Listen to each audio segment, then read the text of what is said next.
सिंघस 2028 में मध्य प्रदेश के मुख्यमंत्री डॉक्टर मोहन यादव ने कहा है कि 25 करोड़ से ज्यादा श्रद्धालुओं के आने की संभावना है। ऐसी स्थिति में उज्जैन कितना तैयार है, उसमें किस तरीके से डेवलपमेंट हो रहा है। हमारे साथ उज्जैन के डीएम नीरज कुमार सिंह साहब है। सर, ये जो उज्जैन है इसको किस तरीके से डेवलप किया जा रहा है और 25 करोड़ श्रद्धालुओं के लिए यहाँ पर किस प्रकार की सुविधाएं मुहैया कराई जा रही है? 2028 में उज्जैन में सिंहस्थ आयोजित होगा और ये सिंहस्थ बहुत ही महत्वपूर्ण रहने वाला है।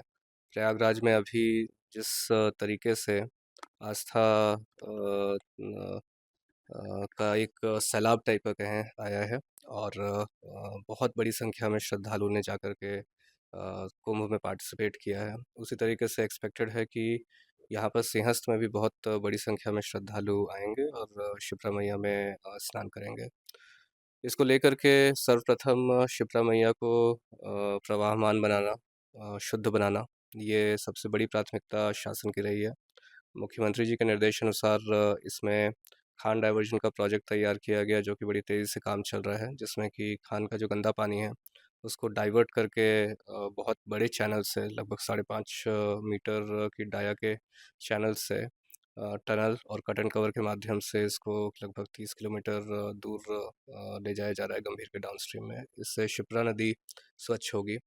इसके साथ ही साथ शिप्रा के जल से स्नान हो सके, इसके लिए सिवरखेड़ी सिलारखेड़ी परियोजना प्रारंभ की गई है, जिसमें कि सिलारखेड़ी के तालाब को ऊंचा करके करीब उसे 27 मीटर की हाइट तक ले जाया जा रहा है और मिनिमल लैंड एक्विजिशन करते हुए उसकी कैपेसिटी 5 एमसीएम से बढ़ा करके 51 एमसीएम की जा रही है।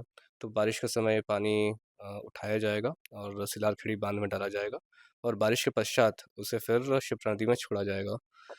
इसी के साथ ही साथ पेयजल बहुत इम्पोर्टेंट रहेगा सिंहस्थ के लिए। तो पेयजल के लिए ये जो सिलारखेड़ी परियोजना तैयार की गई है, उसी के माध्यम से पेयजल भी प्रदान करने की योजना है, जिसमें कि हरियाखेड़ी पर डब्ल्यूटीपी बना करके शहर में भी और सिंहस्थ क्षेत्र में भी पेयजल सप्लाई किया जाएगा।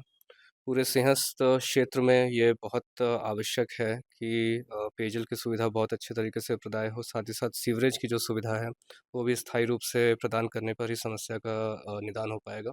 इसके लिए स्थायी रूप से सीवरेज की परियोजना भी सिंहस्थ क्षेत्र में लाई जा रही है और पूरे स्थायी तरीके से रोडों को डाल करके ये सुनिश्चित किया जा रहा है कि पेयजल, सीवरेज, बिजली की सप्लाई और रोड नेटवर्क, ये सब कुछ स्थायी रूप से वहाँ पर आ सके, ताकि जो सिंहस्थ का हमारा क्षेत्र है वो ना सिर्फ सिंहस्थ के दौरान बल्कि हमेशा के लिए एक आध्यात्मिक शहर के रूप में बन कर के उभरे। तो ये इसी ध्येय के साथ प्रशासन आगे बढ़ रहा है और इसके लिए यूडीए के माध्यम से एक स्कीम लाई गई है, जिसमें कि पूरे सिंहस्थ सिंहस्थ क्षेत्र का स्थायी रूप से विकास करने की योजना है। यदि हम बात करें कि श्रद्धालु जो आ रहे हैं तो वो किन रोडों के माध्यम से पहुंचेंगे, तो हमें जो एक्सपेक्टेड है वो दिल्ली मुंबई का जो 8 लेन एक्सप्रेसवे है उससे सबसे अधिक श्रद्धालुओं के आने की उम्मीद है। तो दिल्ली से जो श्रद्धालु आ रहे हैं वो जावरा के पास से उज्जैन जावरा का जो नया एक्सप्रेसवे बन रहा है एक्सेस कंट्रोल का, उससे उज्जैन पहुंच सकेंगे। जो श्रद्धालु बॉम्बे की तरफ से आ रहे हैं या गुजरात की तरफ से आ रहे हैं, वे इसी एक्सप्रेसवे से होते हुए इसको जो हमारा बदनावर का हाईवे है उसको जोड़ा जा रहा है आगे झाबुआ तक। तो उसके माध्यम से वो जो है उज्जैन पहुंच सकेंगे। इसके साथ ही साथ एबी रोड से बहुत अधिक संख्या में श्रद्धालुओं के आने की संभावना है, स्पेशली यूपी से जो श्रद्धालु आ रहे हैं, नॉर्दर्न एमपी से आ रहे हैं, वो लोग एबी रोड के माध्यम से आएंगे। तो इसके लिए मक्सी रोड का भी चौड़ीकरण किया जा रहा है, उसे भी 4 लेन में कन्वर्ट किया जा रहा है। कुल मिलाकर के उज्जैन शहर के आसपास इतने मार्ग क्रिएट किए जा रहे हैं ताकि सिंहस्थ के समय पर कोई भी मार्ग में ज़्यादा जाम या ऐसी स्थिति उत्पन्न होती है तो उसे दूसरे मार्ग पर डाइवर्ट किया जा सके। इसी तारतम्य में उज्जैन इंदौर का 6 लेन भी बन रहा है। एक पूरा एक नया रोड उज्जैन से इंदौर तक न्यू अलाइनमेंट बन रहा है। ये सारी गतिविधियाँ सिंहस्थ को दृष्टिगत रखते हुए की जा रही हैं। यदि श्रद्धालु किसी भी डायरेक्शन से यहाँ पर पहुँचता है तो सिंहस्थ बाईपास एक इम्पॉर्टेंट रोड रहेगा जहाँ पर कि श्रद्धालु आएंगे। तो इसके लिए सिंहस्थ बाईपास को अभी वर्तमान में 2 लेन है, उसे 4 लेन किया जा रहा है। उसका लैंड एक्विजिशन का प्रोसेस चल रहा है और उसका टेंडर जारी हो गया है। इसी के साथ ही साथ शिप्रा नदी पे आवागमन के लिए विभिन्न मार्गों को क्रिएट किया जा रहा है और करीब 17 नए पुल हैं और आरओबीज़ हैं जो कि लिए जा रहे हैं, जिसमें फ्रीगंज का भी आरओबी है। इसके अलावा शिप्रा नदी पर कई सारे पुल लिए जा रहे हैं।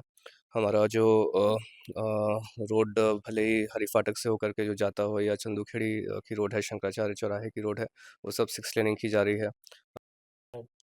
मानव संसाधनों का प्रॉपर प्रशिक्षण और उनका डेवलपमेंट भी बहुत इम्पोर्टेंट है। इसके लिए जो रिसेंट में हम लोग प्रयागराज गए थे, पूरी टीम्स गई थी, तो प्रयागराज की टीमों को भी अब हमने यहाँ पे आमंत्रित किया है। वहाँ के मेलाधिकारी हों, अन्य अधिकारी हों, उनको हम लोगों ने अप्रैल के महीने में इनवाइट किया है। वो आकर के हमारी टीम को प्रयागराज में किस प्रकार से मैनेजमेंट किया गया था, वो सारी चीज़ें बताएँगे, ताकि डाउन द लाइन सभी को पूरी जानकारी हो सके कि किस प्रकार से पूरा सिंहस्थ की तैयारी करनी है। वेस्ट मैनेजमेंट इम्पोर्टेंट एस्पेक्ट रहेगा। इसके लिए 4 नए कचरा ट्रांसफ़र स्टेशंस भी क्रिएट किए जा रहे हैं। इसके लिए जो हमारा लेगेसी वेस्ट है, उसके निष्पादन के लिए एक टेंडर किया गया है। अभी भविष्य में और टेंडर किए जाएँगे।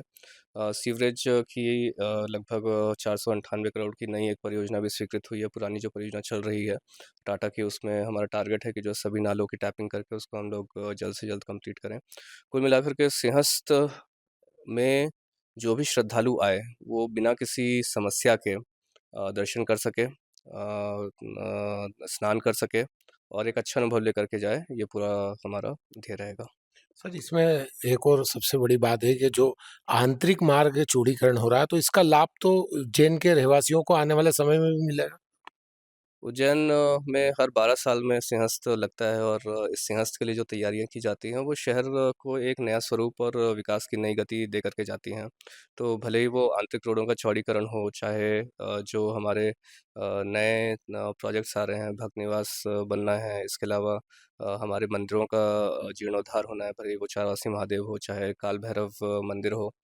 ये सारी चीज़ें ऐसी हैं जो कि यहाँ पे आने वाले श्रद्धालुओं के लिए ना सिर्फ सिंहस्थ के समय, बल्कि आने वाले समय में भी जो है बहुत इम्पोर्टेंट साबित होंगी। इसी के साथ ही साथ जो सबसे बड़ी परियोजना है, जो कि सिंहस्थ क्षेत्र का स्थायी रूप से विकास है, वो एक ऐसा प्रोजेक्ट है जो कि कालांतर में उज्जैन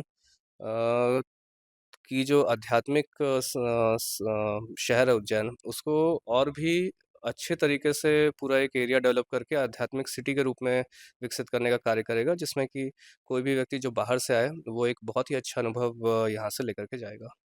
मतलब सर, पूरा सिंहस्थ क्षेत्र जिस तरीके से प्रयागराज में है, उसी तरीके से उज्जैन में यहाँ पर 12 ही महीने साधु संतों की जो तपस्या का क्रम है, वो चलता रहेगा यहाँ पर।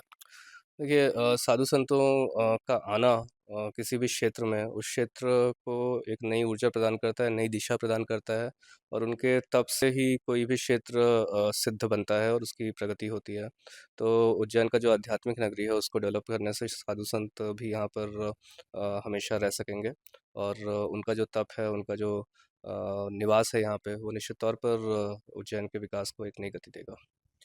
ये थे उज्जैन के डीएम, जिन्होंने बताया कि हर 12 साल में उज्जैन का एक बार रिनोवेशन होता है और इस बार जो रिनोवेशन हो रहा है, जो उज्जैन का जो विस्तारीकरण हो रहा है, जो विकास हो रहा है, वो यहाँ की जो धार्मिक और आध्यात्मिक की जो यहाँ की जो उज्जैन की जो प्रसिद्धि है, उसको विश्व भर में फैलाने वाला है।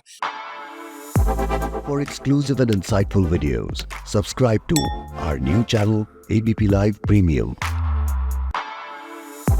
For exclusive and insightful videos, subscribe to our new channel ABP Live Premium.